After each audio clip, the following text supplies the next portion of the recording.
Breaking news today. Russian dissident's wife addresses the United Nations Human Rights Council, calling for Putin's candidacy to be rejected.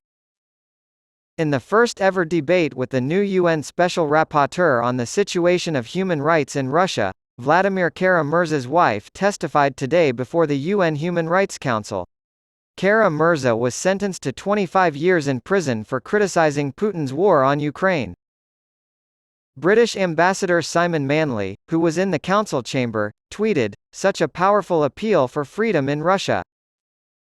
On October 10, the United Nations General Assembly will hold elections to determine which 47 countries will make up the council. Russia is currently a candidate.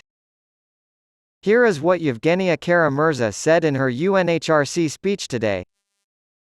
"It is an honor for me to address the United Nations on behalf of UN Watch.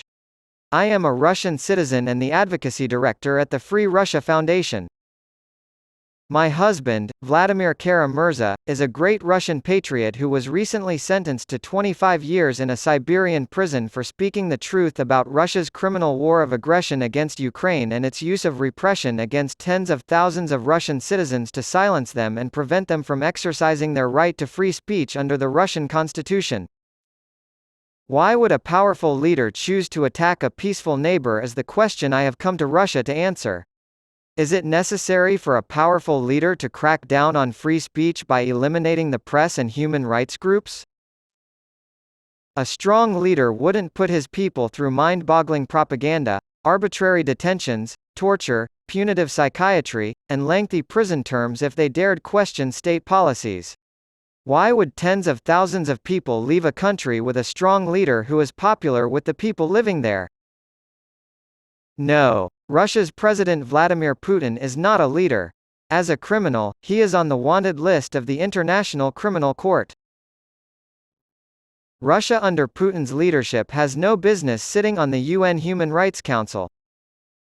Furthermore, I urge the international community to ensure that he and his government are held accountable for their crimes against the Ukrainian and Russian peoples. The war will continue as long as Putin's government remains in the Kremlin. Putin is not a leader but a bully, and he must be stopped if world peace is to be achieved. Video at 43-40, click here. Human Rights Watch and Russia's Constitutional Court. Ms. Kara-Murza spoke today on behalf of UN Watch, a human rights group that is non-governmental and headquartered in Geneva. Until his arrest in 2012, Vladimir Kara-Murza was a frequent guest of UN Watch, which has been a prominent advocate for human rights in Russia at the United Nations. When her husband was presented with the 2022 Morris Abram Human Rights Award by UN Watch, Yevgenia Kara-Murza accepted it on his behalf in November. Such an impassioned plea for democracy in Russia, says the UK. It is very bad news for Putin.